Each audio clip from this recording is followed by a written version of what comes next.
Hey guys, welcome back to my channel. In this video I will show you how to update the keyboards driver on Windows 11 PC or laptop. So let's get started. So first of all, you have to go to search bar and type device manager. Remember, you have to type device manager.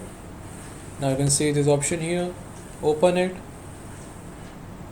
go to the window, maximize this.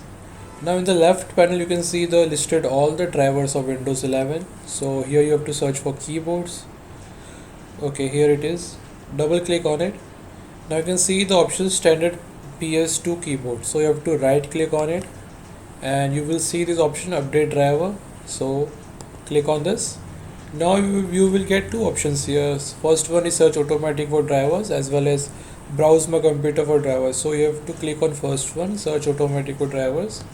It will give you the latest update driver, or it will show your device is already installed. So in my case I have already installed. You can check in your PC or laptop. So close this window, again close this window.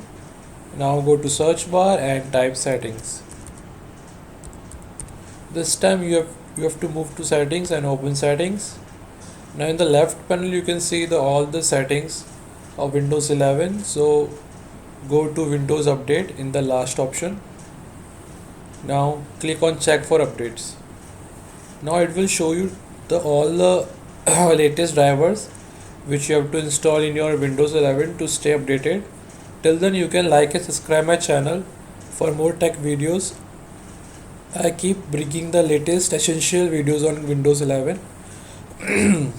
Okay, you have to wait for 20 to 30 seconds. Now you can see my PC is up to date. You can check in your laptop whether you have an update or not. Thanks for watching. I will see you in the next one.